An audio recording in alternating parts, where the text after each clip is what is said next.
Morning, everyone. Today is Monday, the first Monday of January, the 4th, 2021. This is a special meeting for a solid waste update. And joining us today is our Director, JP.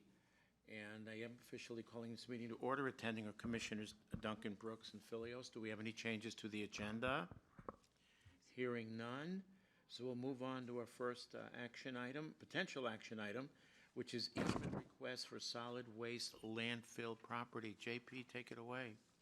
Thank you, Commissioners. John Phillips for the record.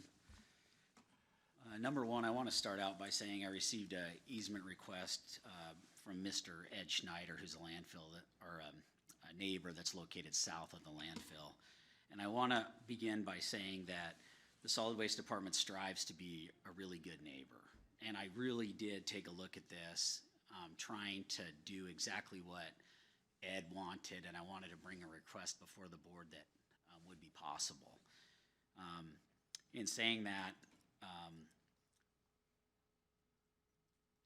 Mr. Schneider's request started out specific just for timber and kind of morphed and changed to what it is in his letter that came out. So I want to kind of be careful in what I say here. With that, let's get into my findings. So Mr. Schneider approached myself, gave me a call, and said he was interested in an easement for timber removal only off of his land south of the landfill. And so myself and Mr. Doug Goodwin went and met with Ed in hopes that we could figure out some way to grant this easement request. I had initial concerns because the area that he wanted to be allowed access is immediately adjacent to Fighting Creek. Fighting Creek is an impaired water body for total suspended solids and some other things, total dissolved solids and E. coli.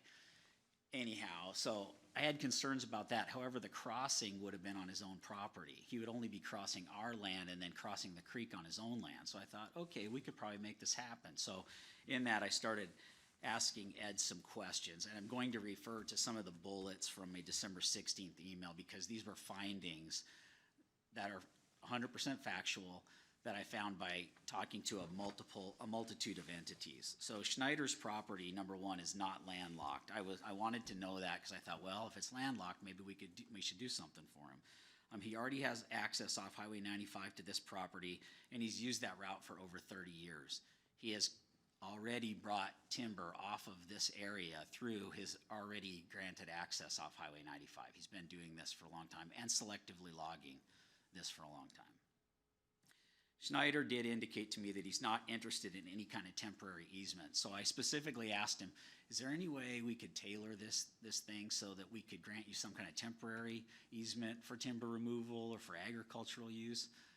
No, he wants permanent, and I understand that because it's going to be very expensive to cross Fighting Creek. The culvert is going to be a lot of money. The rock's going to be a lot of money. And if it's permanent, it goes with the property when he transacts, right? It's a pertinent, is that correct, Jamila? Correct. An easement runs with the property. He also indicated to me when I was specific, so I did talk to Jamila, and she recommended that I ask him specifics about the easement. So to see if it would be okay if it was specific for timber and agriculture. He basically asked me why the county would want to tie his hands and said, no, he wants this to be an easement that would just be good for whatever he wants to do. And so that sent up a couple red flags with me. So Schneider also specified that he wanted an easement of 50 feet wide. This is a pretty big easement. I specifically asked, why would you want such a big easement? He said, for log trucks. I said, okay. You know, a lane is typically 12 to 15 feet wide. So 50 feet's pretty big. That's beyond, you know, even the width of like a two-way road. So that's a pretty good size easement. Schneider indicated that the state of Idaho would not grant him an additional approach off Highway 95. The reason I found that out was I asked him, I said, well, is there any other way you could come in? He said, no. He goes, this is a limited access area. He actually already has two allowed access points there. One's for a separate parcel, though, so his house is on a separate parcel. And then he has another access point off the highway. And it's a good size access. The issue is, when you look at it, is as he turns off Highway 95, he drops down some elevation there. I don't know the grade, but that's the issue, is he's saying that it's hard for the trucks to come in and out of that grade. I don't want to speculate as to what else this easement could be for, but it does seem like at a 50-foot width with no restrictions, it seems like it could be for something other than just timber removal and agricultural uses. And I'll just leave that at that. Please be aware that the landfill itself is planned to be located within 600 feet of this area. I did let Ed know this at the time we met, and Doug was present. Ed appeared taken back by the fact that I said that the landfill would be located within 600 feet of Fighting Creek Road. I don't know what the plans are for the property that's immediately south of the landfill that Ed owns, and he has every right to do whatever he wants to with that property. I certainly don't want to tie his hands. However, I'm concerned with the landfill being that close, that if you're granting an easement of this size, that it could be used for a potential future roadway where there'd be two-way traffic. As in subdivision? I'm not sure, and I don't want to We can't speculate. speculate, Right. okay. I don't want to speculate, but because of these things, I have concerns because we have guidelines with the landfill. With landfill operations being only 600 feet away, we could be inviting problems by allowing unrestricted access in that area. On the surface, I don't have any issues with a timber-related one, and I would probably stand behind supporting that, just in my preliminary work. I've talked to our engineers also about future plans for Fighting Creek Road, which is where this access could be potentially granted off of. We don't know exactly what we're going to do with that land that's adjacent to Fighting Creek at this point. Could it be used for a scale house? Could it be, if heavy truck traffic's going in and out of there, since the landfill would be in the immediate area, would the grades change on Fighting Creek Road? So if we had to upgrade Fighting Creek Road and bring the gravel up, say 2 to 3 feet, it may impact in the sense that if Ed was granted an easement now, we would have to accommodate that entrance when we regrade the road, and that could cost the county additional funds in the future. I'm just not clear on how that would be set up. There's also some surveying issues with the position of Fighting Creek Road, what's on record and what really exists, because the road's been changed, and surveying equipment, and I've talked to Worley Highway about this. We're working on rectifying those situations, and I did tell Ed that that would likely have to be resolved before I could look at anything further also.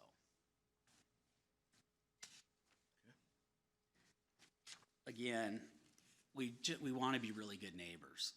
I would love to recommend that this easement be okay if it was specific for timber. But because it's not specific for timber, and I need to look out for the citizens of Kootenai County and for the well-being of the whole department. The reason garbage is inexpensive in Kootenai County is because we own a landfill. And the landfill, it intends to go south in 20 years, and it will be positioned right there. The citizens of the county need this. So I would hate to jeopardize that in any way. So in my opinion, as the director, I cannot support granting this easement at this time. Question, the 600 feet, does that meet all required setbacks and everything? So there's not, are we above and beyond the required setbacks at 600 feet? So I consulted with an engineering firm, and I won't name them, but the engineers that are planning this, and so they've gone through all the setbacks that are required by the state of Idaho and the county from the road's edge, and it's approximately 600 feet. Okay, so that's kind of a minimum thing, not a Yeah, I believe the creek comes into play, Okay. property boundaries come into Right, play, but right. we're following the law. Let me also add, before we ask any other questions, that also joining John Phillips is his second in command, Doug Goodwin, and also having joined us is Deputy Civil Prosecuting Attorney Jamila Holmes. Any other questions? So your recommendation is that we deny? That would be my recommendation, And specifically because there's no restrictions on what Ed is asking for. So if you- Mr. Schneider was, Go if ahead. he modified this and it was only for timber, I would be willing to take a look at it again and come back to the board with anything. my find on that, but he was pretty adamant that he wanted unrestricted access once we got down to the brass tacks. Any other questions? Does Jamila want to chime in further? Or Do you want to? you'll have to come to a microphone. Sorry. I think that it's my understanding that Mr. Schneider is going to come before the board to make this recommendation, and so Mr. Phillips is just being very proactive in keeping the board in the loop. So this was more an informational agenda item. Nothing really to vote on. So you're not asking for, okay. Not at fair this enough. time, but Okay. I think Mr. Phillips obviously wants the board to be aware of his concerns. Fair enough. Yeah, absolutely. Yeah, Thank thanks. you.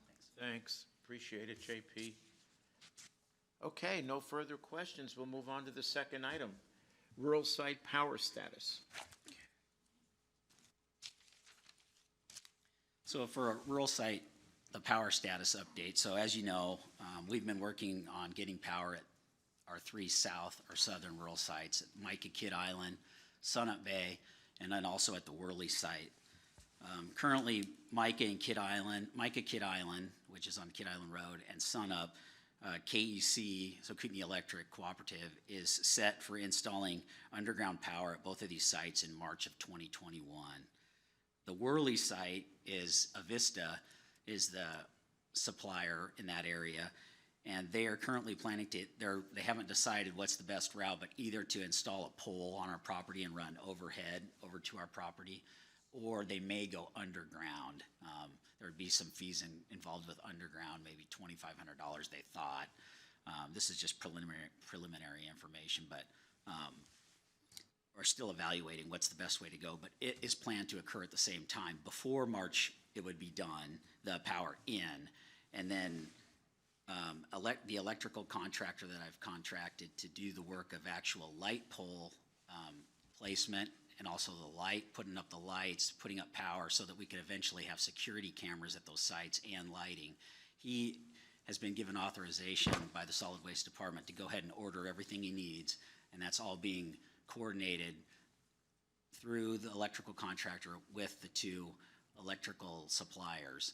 And so it's all gonna come together, I believe, in March. So we're hoping that's when it's gonna be done. That's ahead of schedule. We were actually hoping this to be done by summer. So it's working out pretty good. You have any questions on that? And how many sites again? Two? Three. Worley, Micah, Kid Island? Yeah, And so, Sunup. Oh, yes. Sunup, I'm sorry, Yeah. I missed that one. Yeah, Kid Island is gonna have one street light, is what we're planning based on the size. There'll be two street lights at Sunup Bay, and there'll be two street lights placed at Worley. Got it. Thank you. Third item, equipment bids update. Doug's gonna go ahead and do this. Go ahead, Doug. Doug Goodwin for the record. Good morning, Commissioners. Just some updates on our equipment bids. We opened two different bids on the 22nd, I believe it was, of December. One was for a D8 dozer rebuild. We received one bid for that. The other was for a waste handler loader to be used at the Prairie Transfer Station. We received three bids for that. We are currently evaluating those bids, and so is legal. We hope to have a recommendation to the board later this week or next week, and then award the bids within the next week or two. Okay. And I don't know if you can comment now, but because you only got one for the rebuild, was that about what you thought it was going to cost, or is that off the mark? That's about what we Figured. figured out. Okay. We actually got a quote last year on that work and budgeted accordingly, Gotcha. and so it came back accordingly. Okay. Well, So that's it's, pretty it's right there, good. Fair Okay. enough. so. Just a couple other things on Yeah. on equipment was transfer trailers. We had two budgeted for the Ramsey site this year. We were able to piggyback off of the bid from actually 2 years ago. So this is the second time we piggybacked that bid, so we didn't actually go out to bid. So two transfer trailers, it'll be sometime this spring, are actually 2018 pricing, so saved us some money there. That's great. And then the the last thing, just, I've been working with Lorraine Chaffin, the principal planner at, and with JP at Solid Waste on, our equipment replacement plan for future budgeting and stuff, just kind of tweaking some of the, dates and stuff for replacement of other equipment. Okay. And that's a $100,000 you have to go out for formal bid, is that correct? Okay. Okay, is that it on equipment? That's all I have on equipment, if you guys. Okay. Thank you. Item number 4, 2021 construction projects. Okay, Commissioner, so we have several construction projects coming up this year. One is the Ramsey Z Walls is the project we're calling it. This is for what we believe to be 3 additional Z Walls that are intended to be used for recycling, to specifically be used for metal in the beginning. They could be used for cardboard. They could even be used for garbage someday, but specific for metal. What this would do is this would allow us to shift operations of the metal slightly to the east and then open up the 2 Z Walls that we're currently using that are actually sized for full-size trailers and could be used for Z Walls for garbage so that people could quickly get rid of garbage. You know, the people that have 1 or 2 bags here and there. It will help streamline operations by allowing vehicles to use those and throw their garbage directly there, move the metal down, and get us some more room, really. So it'll help at the Ramsey station. Currently, I have a survey lined up for this week, some preliminary survey work where I'll take a look at the grades and just see what we have before we begin. And that way the engineer will be able to come up with a plan that works good with the grades we have. Doug has been working with the engineers and has actually put together a rough drawing of the area. We went and took a look at it, and he put together a sketch of actually what we want built, because we found that it's a lot easier if we go to these engineers with a rough idea rather than just let them draw something up that really doesn't work for you. So we went ahead and did that. The goal is for this project to be complete by the end of July of 2021. Roughly, for scheduling purposes, we're looking at probably soliciting bids sometime in February and with an award in March. Because that'd be over $200,000. It should, and yeah, and I don't know if it's going to fall right there. It Okay. could with the dirt work. That one's going to be close, but I do believe we need to do that. Okay. Yeah. Any questions about that one? Okay. So for landfill facilities improvements this year, we're looking at the construction of a 40 by 60 storage building. There's some early earthwork that needs to be done in that area at the landfill, and actually we're gonna have to muck out a surface water retention pond that's in the area, reroute some stormwater drains. Also, there's some underground piping that's in that area. We're gonna use our own staff to take care of all the dirt work. At least the preliminary dirt work. So it's most likely that early earthwork will occur April, May, June, depending on the weather. April's pretty early, usually at Fighting Creek, just because it's a mostly clay site. And so April, when it's wet, that can be pretty mucky. But we've had some success out there early in the season, so it just depends on the weather. I'm shooting for us to get the building complete by October the 15th, 2021. I know that sounds really specific on the date. At Fighting Creek, for whatever reason, the weather usually changes October 10th. So we want the contractors out of there by middle October. Okay. So we will likely need to bid this project, even though we're doing the dirt work. I anticipate the building's gonna cost enough to where we'll have to do that. The engineers are actually working on specifics and whether we need to do that, but I believe we will bid it. Okay. There's no dates yet for bidding or any of that at this point. Okay. Landfill expansion is another construction item that we're always working on. This year I need the engineers to get a survey company out there. The engineers will give them some points, some control points, so that we can get some cut stakes, basically, not cut fill, just cut stakes. And so that our guys can go out and begin excavating the area where E-Cell 3 goes. Currently, we have E-Cell 1 and 2 constructed, and the corridor, and that's where we're placing waste now. But E-Cell 3 the perimeter will need to be staked so that we can remove the dirt from that area and daily cover the garbage with that dirt, and hopefully with county funds and our own people, we would pre-excavate that whole cell down to within 2 or 3 feet of final grade.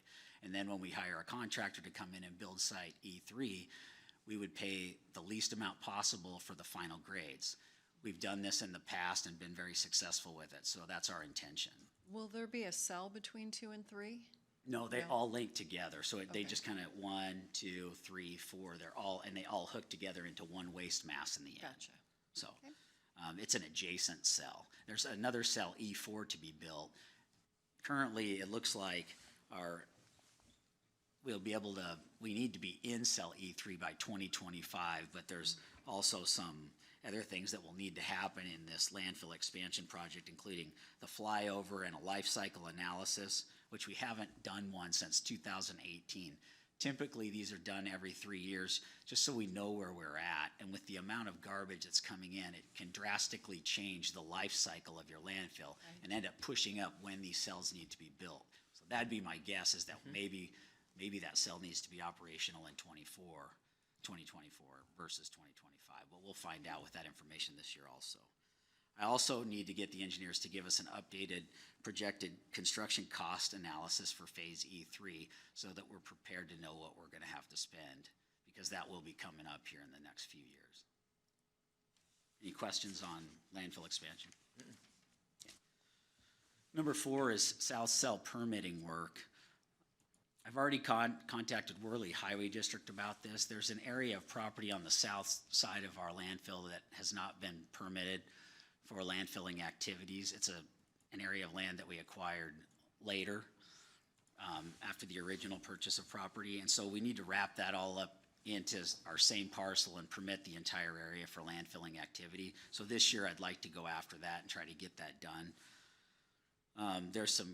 The reason I mentioned Worley Highway in the beginning is because there's some right-of-ways and some easements, and where our wetlands were built across from the Rockford Bay Road, where we need to iron that out before we go after modifying anything within our property boundary. So I'm working with Worley Highway on that right now. Kevin's taking a look at that with Worley Highway, and he's supposed to be getting back to me so that we can get that ironed out. Currently, I have an engineering firm starting to work on the process of permitting that land and making sure, because I've never done this before, and I want to make sure we're doing everything correctly. So they're looking at who we need to talk to, whether it's Idaho Department of Environmental Quality, contacting neighbors, sending out, mailings, advertising in the paper, that kind of thing. So we're getting geared up to take care of that. A public meeting, according to the engineer, that public meeting will likely take place in June of 2021, and it'll be specific about landfill-related activity on that area of land. Any questions on that? No? Good job. Okay. With that, if it's okay with you, Chris, I'll move on to general department status update. Absolutely. Go right ahead. Thank you. Overall, I feel the department's doing really well. Our financial situation is strong. Lorraine's just ran some end of the year numbers. We look like we had a really good year. We haven't had any major personnel issues. We don't have any major personnel issues going on at this time. Overall, the garbage, speaking of how much the garbage is up, it appears that we're up approximately 9% last year. I should have better numbers for you at the next meeting, since the year just ended. Lorraine doesn't have those done yet, but I asked her this morning, I said, well, give me a ballpark just so I can let the commissioners know. And she said about 9%. So looks like we're up 9. Typically, we're planning on a 5, and that's usually, we think we're overestimating at 5 because it's averaged, 3-4%. So nine's up there. That's what could force some of this construction. Now, when you say 9%, how are you measuring that? Is that load? Is that dollar volume? That's tons. Oh, tons. Tons to the Okay. landfill. So Okay. tons of garbage in place at the Got it. landfill. Lorraine has been working on the upcoming budget cycle. That's getting ready to occur here. She, as Doug said, has been working on the updated replacement plan for the equipment, and has also been working on an updated financial strategy. I'm feeling more comfortable in my position. I haven't had a chance to talk to you guys about that. I hit the ground kind of running, and I just want to give a big thanks to Lorene, also the HR department, legal, community development, and as well as the auditor's office. They've all been big helps in this transition, and as I've encountered different issues in the past few months, each of these departments has really stepped up and helped me in big ways. Thank you for that. Yeah. I will be scheduling, this just kind of heads up, every spring our department has done an annual manager's retreat. Where we do it in the county offices. We usually reserve a small room. And then I get together with all of our managers from the Fighting Creek Landfill, Ramsey Transfer Station, the Prairie Transfer Station, and then some of our inter-office personnel. And we all sit down just so we can go through last year's accomplishments and then our upcoming goals. Usually we talk about streamlining and how to improve operations, just kind of a brainstorm type meeting. We also talk about future plans and just try to keep everybody in the loop. And, my goal is, and you've probably heard this about me, I'm big on the team, and I just want to keep our team strong, and I want to make sure that everybody's focused on a common goal so that we can, do the best job we can for the county. So with that pretty much concludes my solid waste update. If you have any questions, feel free. Any questions for JP? Oh, good update. Thank Good information. Doug, did you want? Just something I wanted to Yeah. add to what JP said about how we're doing this year. And I've always kind of been a numbers guy because I worked at the transfer stations for so long. This was a crazy year with customer counts and stuff. And that last, kind of that first snowstorm we had that brought down a lot of the trees and stuff. Just at the Ramsey site, we had 2 days in a row where it was over 2,000 customers per day. And our employees, made it go smooth. So, just a big kudos to the whole department and all the employees at Solid Waste. Great. Any other questions? Jamila, anything? No, thank you. David? Public comment? Hearing none. Time is now 10:27. Meeting adjourned. Thank you, gentlemen.